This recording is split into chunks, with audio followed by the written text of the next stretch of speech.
Welcome to the H.E.A.L, Help, Elevate, and Learn podcast.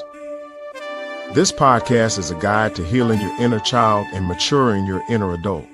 This is the place where we slow down, look within, and begin the journey of restoring what was lost, silenced, or forgotten. Here, we believe that healing the inner child is not about reliving the past, it's about rewriting your future. Together, we'll uncover the wisdom, the strength, and the love you've always carried inside. So take a deep breath. You're safe, you're seen, and you're right where you need to be.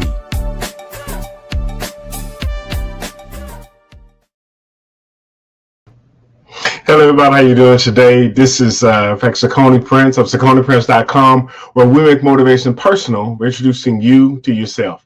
And I want to welcome you to the H.E.A.L, Help, Elevate, and Learn podcast.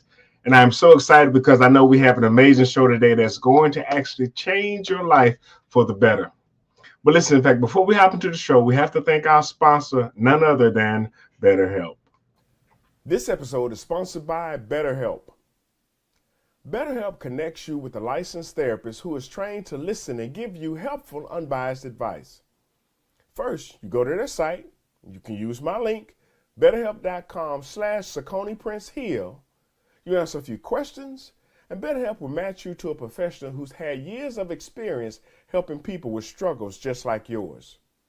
You can do it all from your phone or your computer, via a phone call, a video chat, or messaging. However you feel most comfortable, it is the easiest possible way to start talking to a therapist. You'll be matched to a therapist usually within 48 hours, so you can get started fast. Let BetterHelp connect you to a therapist who can support you all from the comfort of your own home.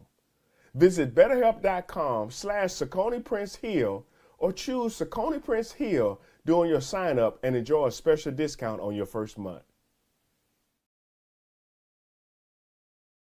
Again, we want to thank BetterHelp for being a sponsor of this amazing podcast. And I want to thank you for tuning in, because I know that you're here because there's something that you want to get and something that you want to glean from our guest tonight. And I'm going to bring our guest up to the stage so she can tell you who she is and what it is she does. Let me welcome none other than Miss Raven Thissel. Raven, are you there? Hi there. Can you hear me? Yes, I can hear you fine. Introduce yourself and tell the people a little bit about you.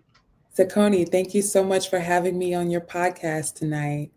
So I'm Raven Thissel. I'm an integrative trauma coach. I'm certified to help people with holistic wellness. I'm certified to help couples with their communication. And I'm also certified to help people learn how to heal the trauma that is trapped in their bodies. So I've been doing this work for a long time now, many years progressively.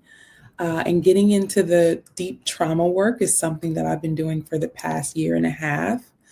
I have a childhood trauma clearing class that I've taken on tour across the South and helped hundreds of people to learn how to connect deeply with the child within so that they can do the healing work that the future requires. I'm also the author of Fuck Them, Heal You, where I introduce readers to my proprietary love-based growth model. And it is a process that you can use over and over again throughout your life to heal emotional wounds over time. I love what you said about over time, because a lot of people, they just want a quick switch. They want a quick pill. They want a quick fix. But there are some things that it takes time and it takes intentionality. A lot of people think it's going to happen organically. And to me, that's the biggest recipe for failure. For you to get better, you have to want to get better, and then you have to put in the work to get better. So yeah, definitely. But listen, I want us to hop into some of these questions because I know that the insight you have is really going to change somebody's life. So the first question that I have is, what does mastering your inner adult mean to you, and how has that shown up in your personal journey? Mastering my inner adult. Ooh. I think that self-mastery is what comes up, right? Right. And so acknowledging the fact that there is a little me that that can be present, and I can empower myself to guide that me, to Right. support that me. And so the Right. part of me that's showing up to do that work, I would imagine is the part that you're calling the adult self. Yes. Um, and I don't view that part of me as a part that needs to be mastered. I view that part of me as a part that is longing to be explored and developed and created Okay. in real time. And for me, that creates a lot of spaciousness for me to exist in a variety of forms, for me to really operate in self acceptance from Mm. situation to situation. And that includes the times where maybe I'm not excited about what I'm seeing in myself, but I can be really honest about what that looks like, and I can shift into acceptance for what that looks like, and then I can do the work of creating myself by making the adjustments that I want, and that's what comes to mind when I think of the mastery of my adult self. Is Right. really just the ownership and the agency that we step into when we decide to become an adult. And I think it's important to highlight, like, becoming an adult is not about aging. It's really about a decision to own the responsibility for being accountable for what we see in ourselves, for showing acceptance for what we see in ourselves and what's happening around us, not lying to ourselves, not deceiving ourselves, Right. accepting the present, and Right. then making the decisions to consciously step into where we want to go. I Mhm. call it healing decisions, making the healing decisions. So that's the little like umbrella I picture, the spider web, the spider with all the tentacles of Right. mastering the adult self. Right. Right. Well, and I do love what you said, because it is a decision. It's us choosing not to act out of our emotional self per se, but more intentional in our response. I've oftentimes shared that, we don't have first reactors, we have first responders. Yeah. Means that they have been trained to deal with different situations, and they have been trained to respond and not necessarily react. And so, yeah, we have to put in that work in order for us to move out of that knee-jerk reaction mindset to having to being more intentional. And I noticed even for myself, when I went through, in fact, my own personal therapy, I had to reprogram myself, and I had to intentionally do that, because in a lot of the situations, I would have a reaction. I would want to, say this or do that, but then I had to pause and stop, and I had to think, okay, I used to do this, which is not serving me anymore. I want to do that, so now I can't do this, and I have to do that.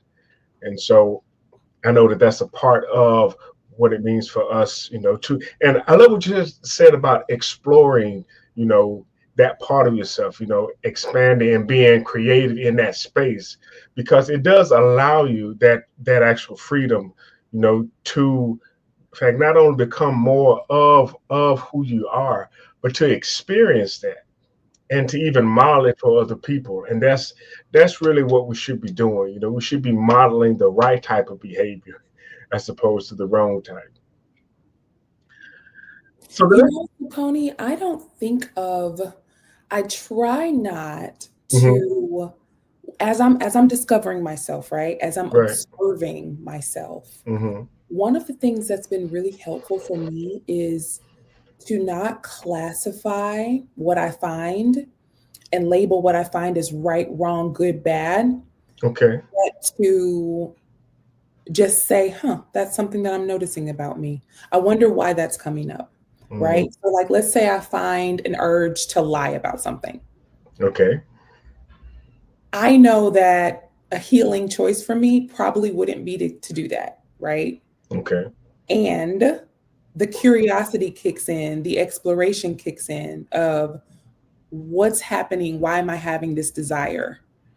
And Mm. then maybe the conversation is, well, I'm scared of what will happen if I tell the truth. So Right. now we're in this space where we can do real healing work. Right. Um, but if I were to just say, well, I'm not going to lie because lying is wrong. And that's the end of my conversation with myself. Now I put myself into shame. I Right. put myself into just a restrictive box. You know, I've told myself that there are parts of me that I must close the door on and not explore.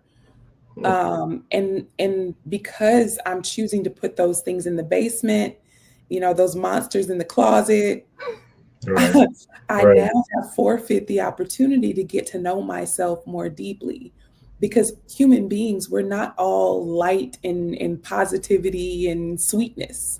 We Right. have so many layers and so much complexity, and it's so juicy and it's so powerful, and it's full of joy and pleasure, and it's full of mistakes and pain. And that's the, you Right. know, that's the human experience. Right. Right. Um, so in allowing myself the space to make the wrong choice, Right. give myself opportunities to grow, expand, and learn on a deep level, and not just stop at what someone else said I'm supposed to be or what they said was wrong or right. Right. Right. And that is an amazing approach because it does allow you to kind of get to the root cause of your behavior, as opposed to, like you said, just having that cutoff in Yeah, yourself. You lock those parts of yourself away instead of exploring, understanding, and even expanding your knowledge about.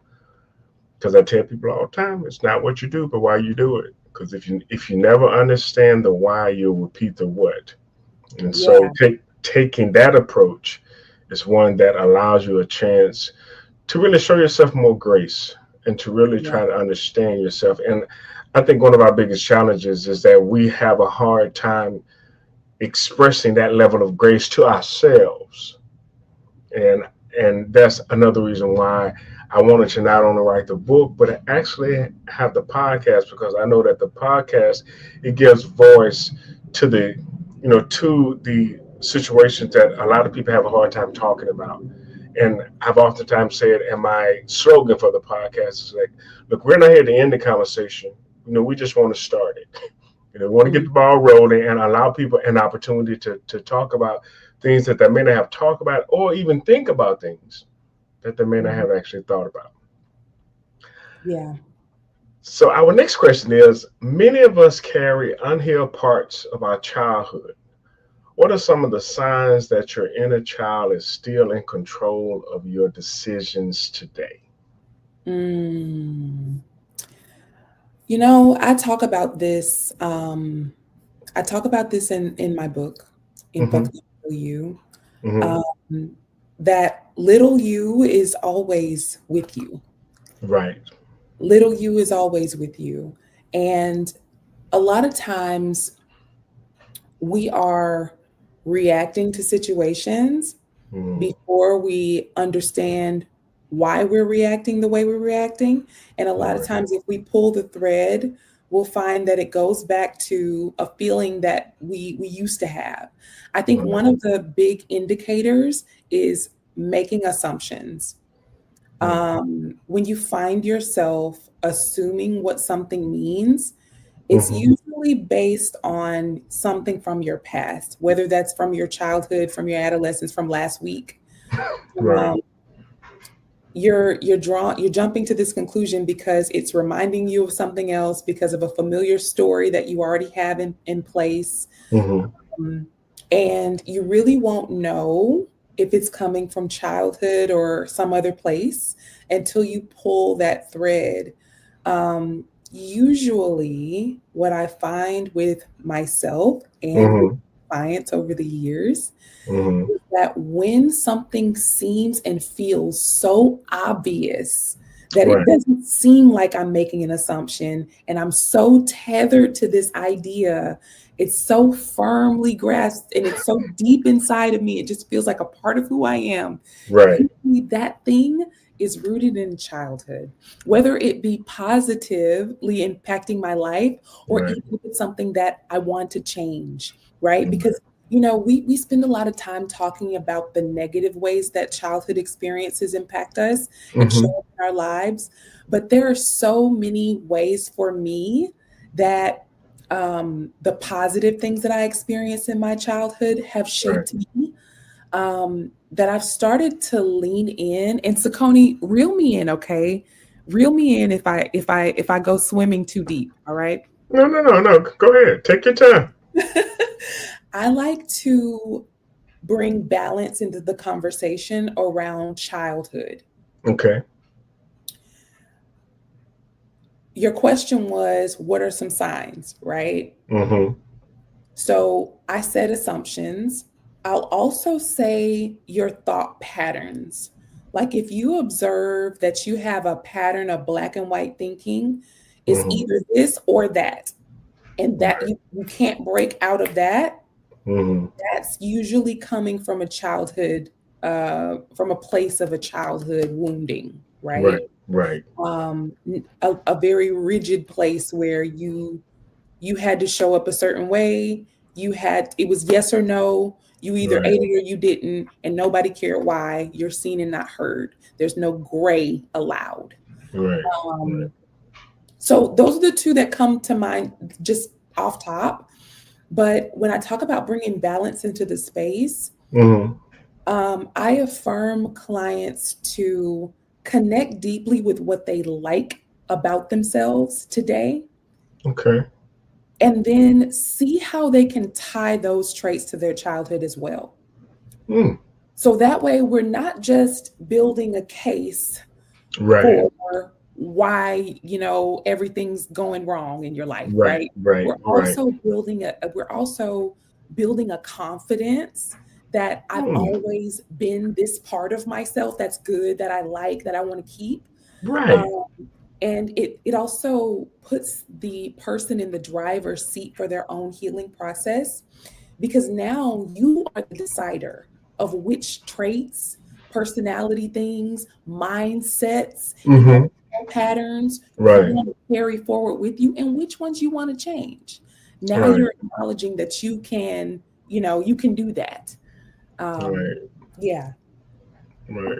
I love the fact that you take an assessment of yourself because and you are right, in fact there has to be, some type of balance because if I would hear about all the things that we do wrong, in fact that's what we'll gravitate towards. But I had never really considered, well, actually I had, but not to the level that you mentioned, of doing that level of personal assessment and being able to tether those traits, those actions, that thought process, those thought patterns back to the positive aspect of our childhood. So Yeah. that was a light bulb moment, for me, because and I believe one of the reasons, well, actually, I remember one of the reasons I started on this journey of childhood trauma wounds, but more importantly, childhood healing, was after an event I did a couple of years ago at a Focus Women's Conference here in Mobile. And what happened towards the end of my presentation, I had them do an exercise where I had all other women in the room to put their hand on their heart, and I had them to close their eyes, and I had them to speak to the little girl within them. I had them to thank her for the strength that she had to go through whatever they went through in order for her to still be here. But I also wanted them to know that that little girl was proud of the woman that she became. And I can tell you how many women came up to me afterwards and they thanked me. A lot of them with tears in their eyes, for that particular exercise, because oftentimes they forget and they have pacified or locked away or just in fact nullified that part of ourselves. Yeah. But I really love what you said about, and I'm going to start doing that even myself, taking an assessment of the good parts of my childhood that have gone into the cake that is me, the flour, the sugar, the eggs, all of those things that, happened that has made me who I am. And so, yeah, I really thank you for sharing it because, like I said, you know, most of the times I'm like looking at, for lack of a better term, fixing something as opposed to celebrating something. And I really love what you said. So thank you. If Yes. nobody else got anything out of this, I've got some of that. I love that. And Yeah. if I may, Yes. In my book, Fuck Them, Heal You, Mm-hmm. I lay the groundwork in the introduction. It's actually not even called the introduction. It's called Don't Skip the Intro. Because when I would read books, I would skip the introduction all the way up until about 2015 was the first book that I read the introduction. I was like, I'm reading the intro from now on. But in chapter one is called Fuck Them Limiting Mindsets. And Mm. before we get into any of the healing work, the Right. first thing that I teach the reader how to do is take inventory of what you already have. Mm. You've already read books, you've listened to podcasts, you've taken in all this stuff from conversations you've had, you've got something already, but Right. you're Right. not applying what you have, and you have some stuff that is expired that needs to be tossed out. You know Yep. what I mean? And you Yep. have Smells bad. right. You have some stuff that worked for your mom and them, and it ain't working for you. You have some, you know what I mean? So the Right. first thing I teach the reader how to do is look at exactly where you are in your mind. I compared a mind to a refrigerator. Mm-hmm. Because you know how, like, when you go grocery shopping, this was my story. I would go grocery shopping in my early 20s. Mm-hmm. I just got my first place and stuff. Go Right. grocery shopping, come home, and then my fridge would be so full I had no place for the things I had just bought. So then I would have to hurry up and clean out the fridge to make room. And I'm like, oh man, I bought this. I already had some of this. And you got that one condiment that you bought for one recipe and you never use it again. Uh, Right. so what I started doing was, before I went shopping, before I made the grocery list, I would take Mm. inventory of what I have, throw out what's old, and now I have room.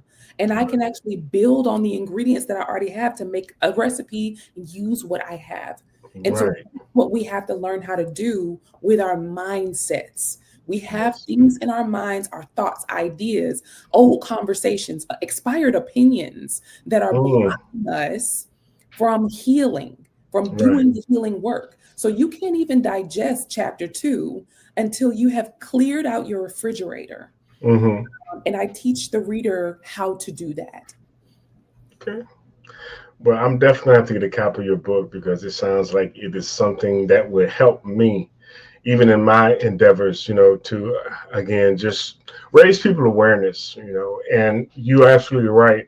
Our mindset and the capacity that we have where we need to expunge old stuff, expired stuff that's not serving us anymore, to make room for the things that we can use today.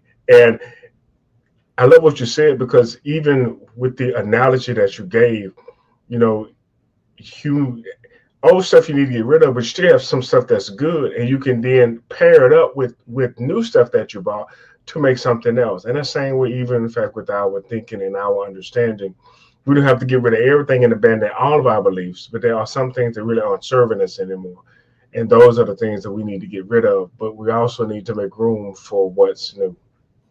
So again, you're helping me. I need a copy of your book as well. So let's do that. Let's do a swap. We would definitely do that. We'd definitely do that. All right, third question is, how can someone begin to recognize the difference between reacting from their inner child and responding from their mature adult self? Ooh, I love this. So, there's a popularized term now because everybody's doing therapy, which I love. Okay. It's a popular on social media now to say you with therapy and use therapy terms and stuff like that.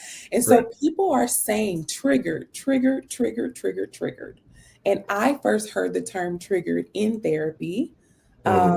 Actually, shout out to BetterHelp. I love that they're one of the sponsors here. I used BetterHelp during and just after the pandemic.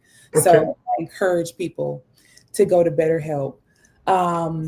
But triggered is a term that we use a lot, and I don't like it because we are not guns. Okay. People are not guns. Our emotions are not bullets. We have control over what happens. Triggered, it signifies that something outside of you can come along and control and tell you when to go off, right? Okay. I like to use the term activated. because I believe that's an invitation to go deeper. So, how can you know when it's a childhood trauma related reaction versus an adult response? I would say that both are okay, first of all. Okay. I hold space for both because both are valid and both are necessary parts of the healing process. And two, I would say when you find yourself activated by an event, that's when I would go ahead and start the conversation with my inner child. At the moment of activation, right? Because we're not triggered because we're not guns, okay? And we are in control of ourselves, and we're not just going to pop off and have a big reaction just because of what something outside of us did. We are learning how to pause, how to reflect, how to live from the inside out and not from the outside in.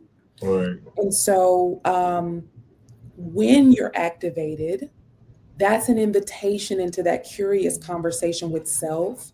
What do I need is the question I ask when I'm activated. A lot of times we are told how we're supposed to behave. That's we true. know what we're supposed to do and not supposed to do. That framing is for children. That framing is not for adults. You decide in your adult self, based on what's happening inside, what needs to happen next. And that level of agency is how you begin to create some distance between your activation and your action. So when you're activated, when your emotion is activated, you feel the anger, you feel the frustration, you want to say something, you want to, right? That is an invitation into curiosity. That's where the healing work takes place, right there, when it feels big, when it feels untamable. So that invitation to go within, my first question for myself is, what do I need? And a lot of times the answer is, lately, I need to say something because I need to protect my child, right? I need to protect the child in me. I need to show her, because there were times and places where she wasn't protected. So for me, now the adult can protect her. So I'm going to say something. Or sometimes, what do I need? I need to not be a part of this conversation at all. I need to go ahead and I need to vacate the premises. that. It's time to bounce. Deuces. I'm out. Right. And sometimes I need help. What do I need? I need help. How powerful to say, I need help.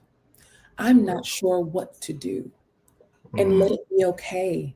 Right? Let it be okay. So that's how I approach delineating between the child and the adult. I allow the child to get what they need.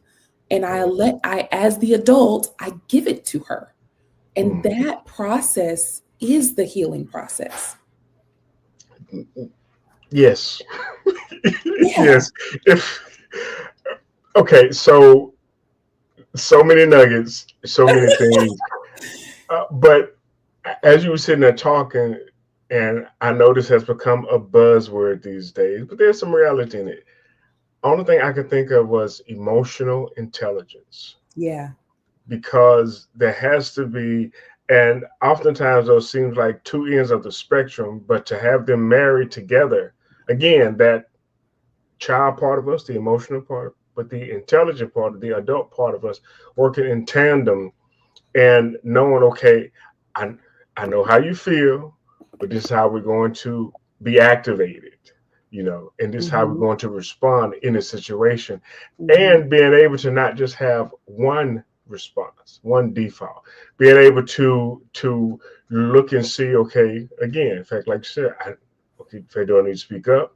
Do I need to remove myself? Do I need to admit that I don't know and I need help? I mean, that's that intelligent part of it, but that is activated by the emotional aspect, that we find ourselves having to deal with on a regular basis. And I know that over time doing that, the little you and the adult you, in fact relationship becomes so synergistic to where you become overall a better person. You can have fun, but you can Yes. be serious. You Yeah. can, you can actually model that for other people. You can encourage them. You can speak to them. You can give space to their inner child because Yeah. you've done that for yourself. And I Right. think so many times, because we haven't, we've told ourselves, sit down, shut up, and do this. So we're telling everybody else, in fact, the same thing. So it's that level of, personal understanding that allows us to have that same level of grace with somebody else. So Yes. again, Yes. amazing, amazing. Man, but we're gonna be here for another two, another 2 hours. I'm kidding. I'm joking. I'm joking. Time. Okay, all right, cool, cool, cool. Well, I know this is so needed. All right, so listen, look, question number 4 says, in your experience, what role does forgiveness of self and others play in the healing and maturing process? You want my answer? No, just you want to skip this one? Because I'm about to tell the truth. Go ahead, tell the truth. I talk about this in chapter 6 of my book. Chapter 6 is called Let That Shit Go. Okay, all right. And this is the thing. Forgiveness needs to be authentic. Forgiveness cannot be forced. It cannot be rushed. It cannot be somebody else's idea and you are trying to use it as proof that you've already done the healing work. Well, I've already forgiven them, so now I'm done. Okay. A lot of times, have you heard of spiritual bypassing? No, I haven't. So, bypassing means that you are not doing the work, you are skipping over the work.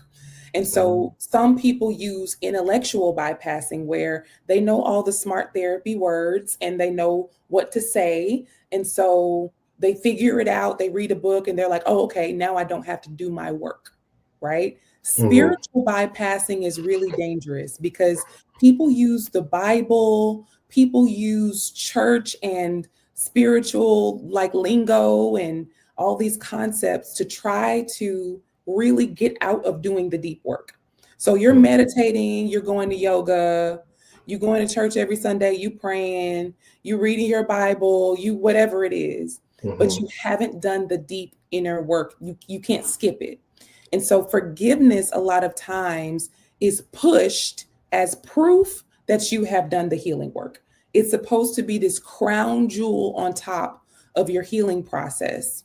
And that's how people use it, I'll say. I'm not saying it's supposed to be, but people use it that way. And that's not what it's supposed to be for. Forgiveness it can be a part of your journey and process as you heal.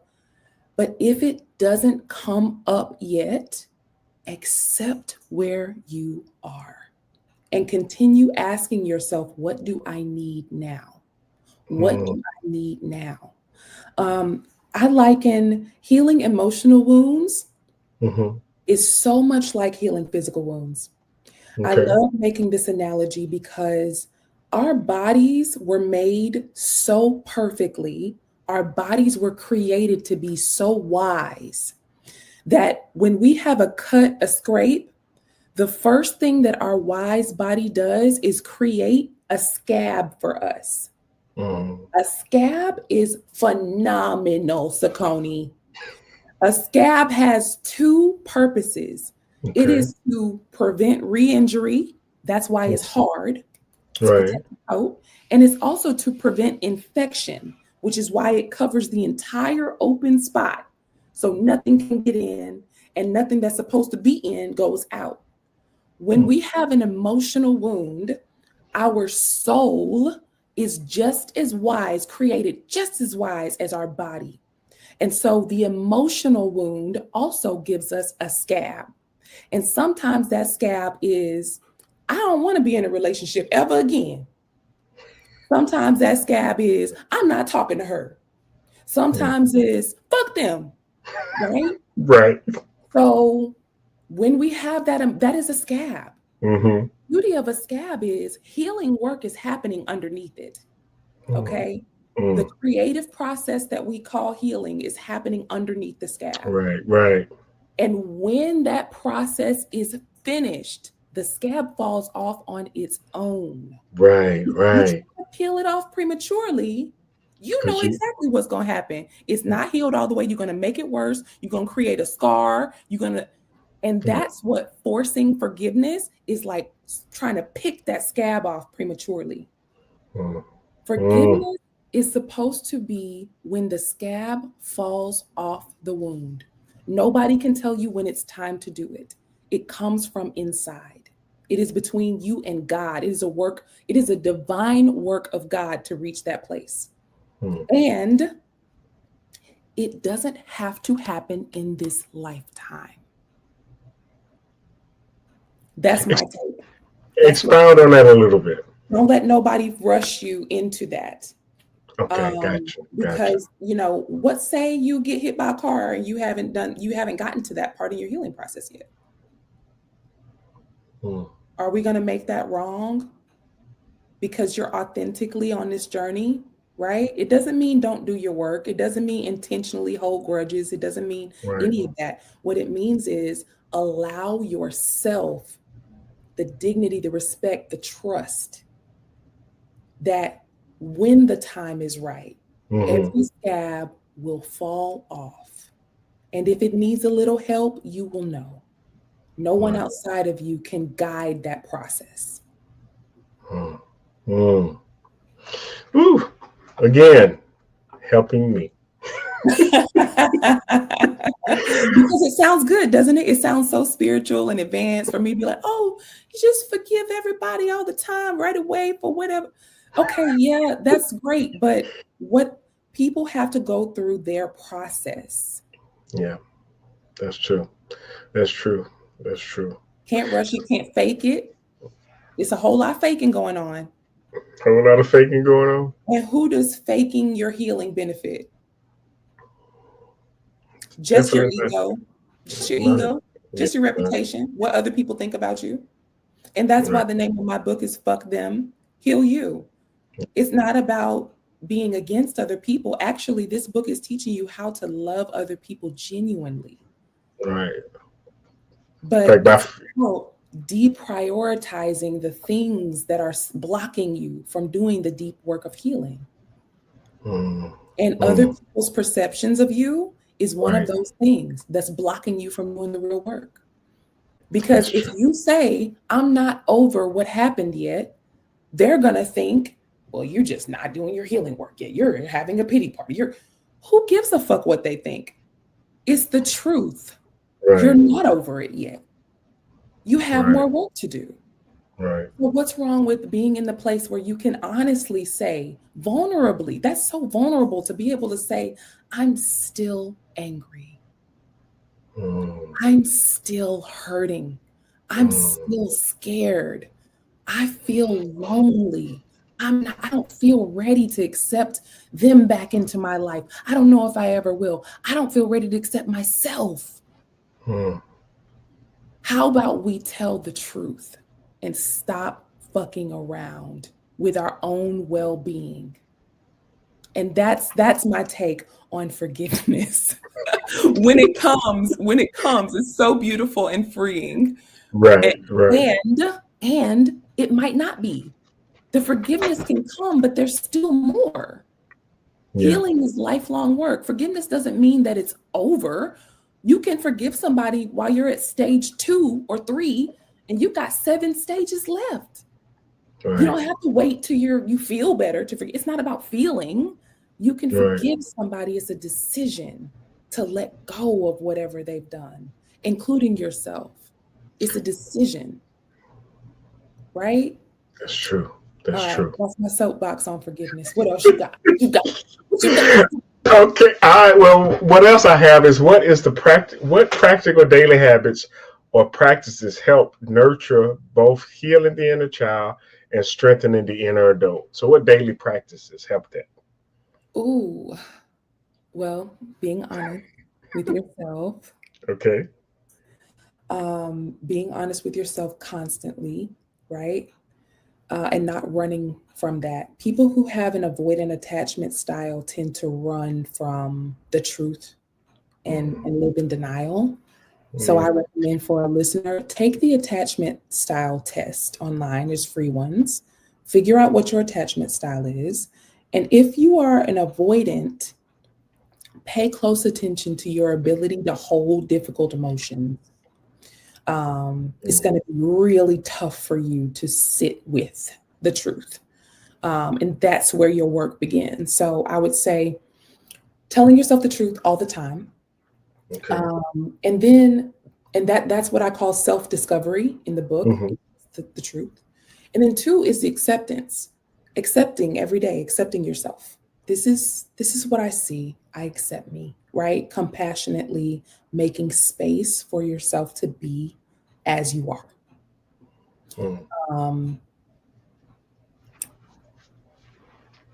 I could say practical things like meditation. I don't meditate every single day. Right. There was a time where I did. There was a season. It was so great. And I try to commit myself to doing it, but I don't do it every single day. Journaling, the things you hear people say all the time. Right. It sounds nice, but when you're doing it on a regular basis, it can feel nice.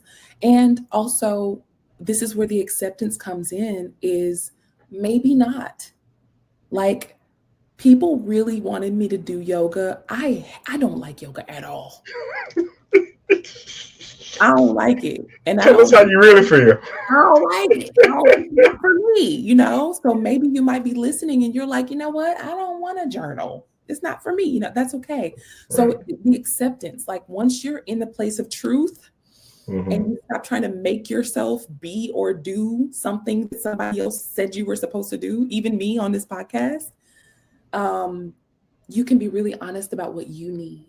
And I love when my client or even myself ask the question, what do I need? And we're not sure, because that's a beautiful work right there. That tension of not knowing what I need is a place, that's where healing is happening. What makes me happy? Do you know? What do I like? I remember I took a break from my kiddos. They went with their dad.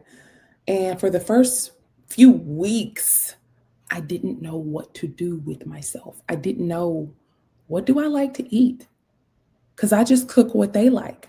And I just and we just do what they want to do. And I just do what I have to do, as a mom. And so it was a beautiful work of figuring out, what do I want to do every day? What does healing this part of me that's wounded because I only know how to mother and I've forgotten my me? How do I fill that space by bringing joy into my life? Okay, what makes me feel joy? What experience? So asking yourself the questions on a regular basis. What do I need? What do I need? Wow. Listen, we're going to take a quick commercial break. Then we got 2 other questions to wrap this thing up. But this has been amazing. I know for me, just awesome. But listen, in fact, for those of you who know, in fact, my coach, Dr. Ruben West, he does an annual trip to Nairobi, Kenya. I've gone with him back in 2023. I was supposed to go this year, but I'm still working on, we're going to be going next year. But here's a commercial just showcasing some of the stuff he was able to do with the attendees and the delegates that went this year. So check this out.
if you ever consider going to Africa, going to Kenya in particular, I I tell you the experience is unlike anything else I've ever had, and it's well worth the investment. And I wouldn't go anywhere without my coach, Dr. West, because he makes sure that you go in at the highest level. When I went back in 2023, I even had a chance to speak at Parliament, which was just amazing. And for those of you who are like, yeah, right, I'm sure, go to my website, saconiprince.com. You will actually see the banner on there that says 2023 Impact Tour. And you can actually look through all of the videos and clips, and it was just an amazing and a phenomenal time. Listen, I got one other commercial that we need to play, and then we'll get these last two questions because this has been an amazing show. So let's check this commercial out here. Every soul has a journey, a path waiting to unfold, and a destiny designed just for you. In infinity, the journey to becoming, you'll awaken to your own beginning. In eternity, the path unfolding, you'll find strength in every step forward. And in serendipity, the destiny of you, you'll embrace the beauty of who you were created to be. These are not just books, they are guides, companions for your heart and spirit. Your journey is calling. Answer it today. Purchase the trilogy now, available on Amazon. And I want to thank our sponsor, Dr. LaDanya Yvette of iWin Global, and those books are amazing. I had the pleasure of being able to write the foreword for Serendipity, and I'm telling you, it's worth your read. Well, listen, we're going to finish up these last two questions because I know that it's been an impactful time. I mean, if I had some tissue, I would probably be wiping my tears right now. But I truly thank you, Raven, for just your insight and your heart for what it is you're doing. So these last two questions, question number 6 says, can you share a personal breakthrough moment when you realized you were no longer controlled by your past wounds, but guided by maturity? A personal breakthrough moment where I realized I was no longer controlled by my past wounds. So I'll preface this by saying that I'm not perfect. I'm still healing, right? I know it's shocking. Right. But I really believe healing is lifelong work. And so while there are those breakthrough moments where I know I'll never be the same and I've like broke through a wall and things like that, I just want listeners to know that I still have all the, it's still hard sometimes, even as a professional who knows what to do. Yes. There's times where I don't know what to do, right? Like, right. I don't know either. We all figuring it out. So, with that being said, the first breakthrough moment that comes to mind was year before last. I ended a romantic relationship that was really, really special to me. And it was my abandonment wound. That was my deepest, most core wound from my childhood. And that wound kept getting reinforced throughout my adolescence because people were not there who I believe were supposed to be there. And so the pain of that experience, I carried it with me through my romantic relationships.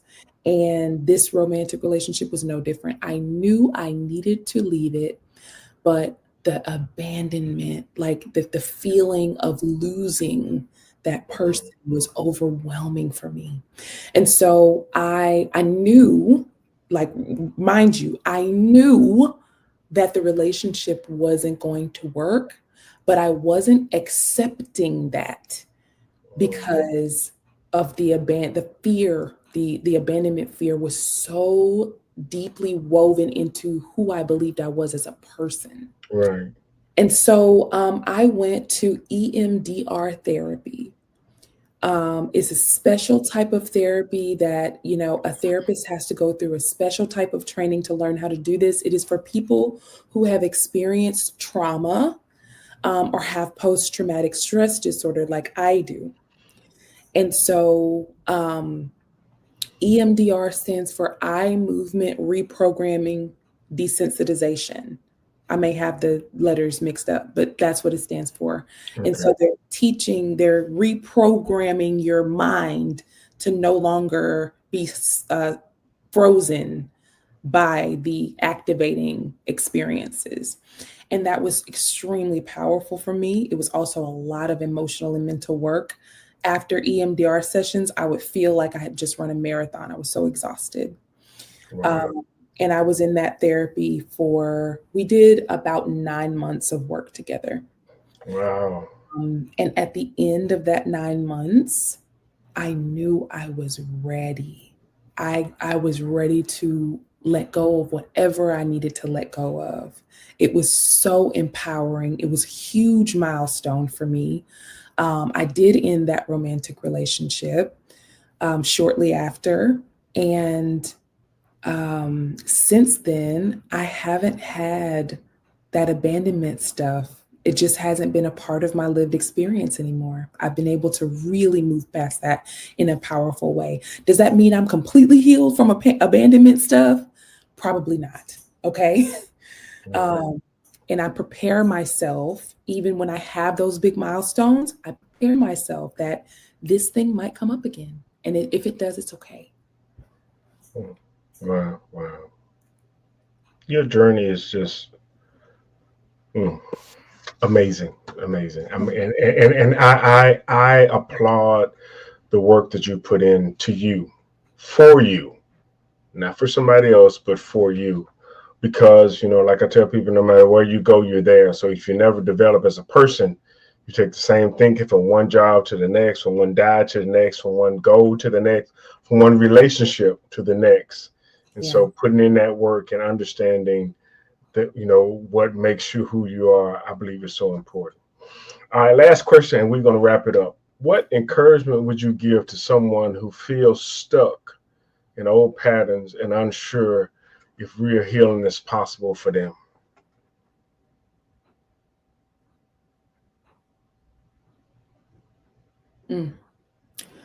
The word possible immediately strikes me.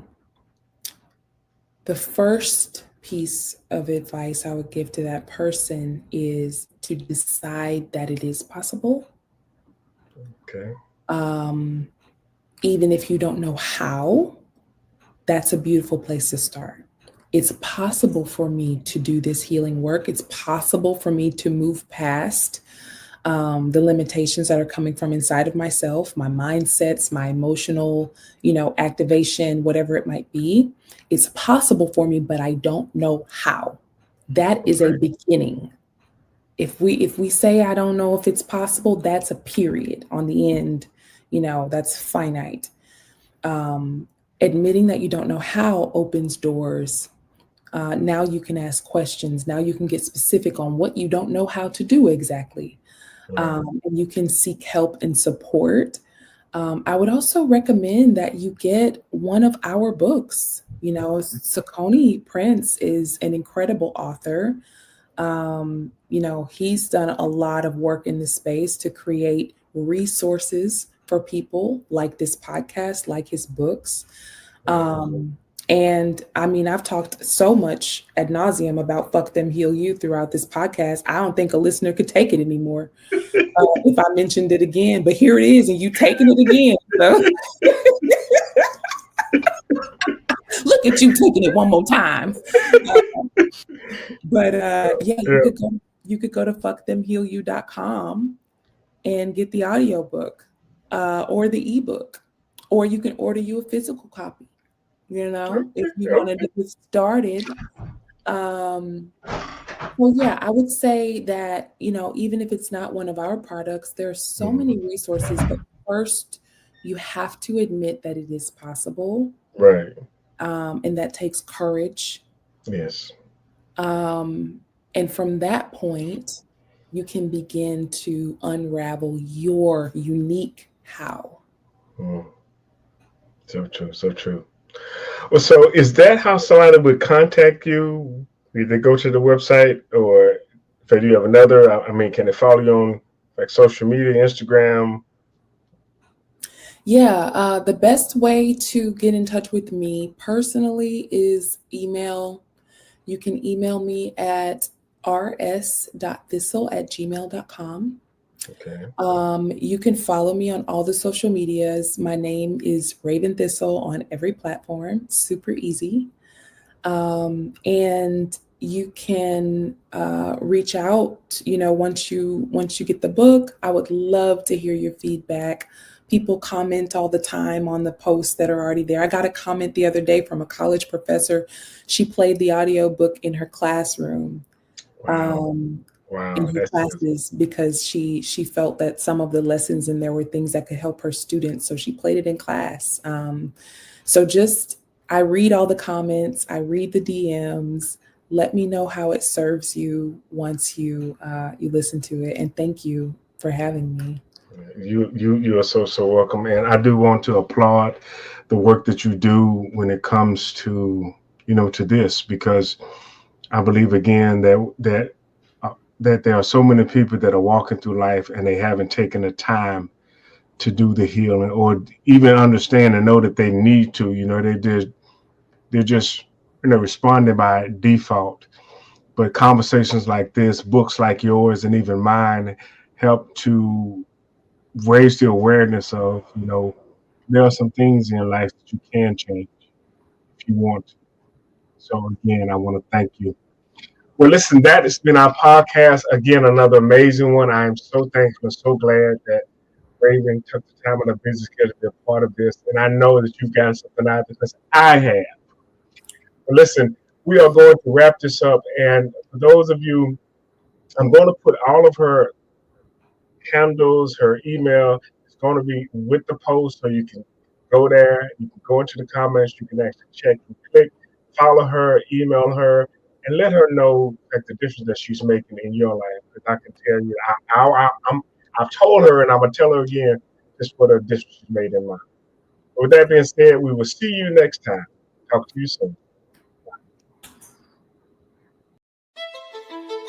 Well, my name is Sakoni Prince of SakoniPrince.com, where we make motivation personal by introducing you to yourself. I'm a motivational speaker, a trainer, and a coach. I'm also an author. I help people in the area of personal development and leadership development, because I believe that you can't lead others until you learn how to lead yourself. But once you learn how to lead yourself, the next logical step is that you lead other people. Sakoni Prince is the best keynote I've ever seen. He really encouraged me so much. He has this ability of seeing in people what they don't see in themselves. He was so confident. When he was coming to the stage, you could see like, wow, this is a lion. Any actor that's going for a role, they do a case study. If I'm going to be a fry cook, I go to a restaurant and watch people that are fry cooks. If I'm going to be a mob boss, I go and, well, maybe not go to with the mob, but you take some notes as to what they do. Our children are watching us. What can they reference when they step into our shoes? I do what I do because I believe that people have truly yet to understand their purpose. Once you know who you are, nothing can stop you. But until you know who you are, anything can. So my goal is to really help people to understand their purpose and their calling. And oftentimes they have the answers themselves, but they're not asking the right questions. So I help people to get to that place to where they look at themselves, they step back and they see how they've been a help to those around them and what really drives them. And from that, they really understand the value of it. They learn to value their value and see what value their value brings. Because a lot of people, they have yet to do that. Until you know who you are, anything can stop you. But once you know who you are, nothing can stop you. I want you to understand that you are blessed. That you are blessed to be a blessing. That there is somebody looking up to you. They're looking at you. Don't ever forget that. Because if you ever do, you're going to leave them without a model. I've learned so much, and and I've experienced a lot of interactions with people. The practical approach, like you can't just sit down there, you have to walk up to an opportunity. Sometimes you have to grab the opportunity. Sometimes you have to fight for the opportunity. There's so much life lessons. I think from today onwards, I'll stretch out and reach to higher levels.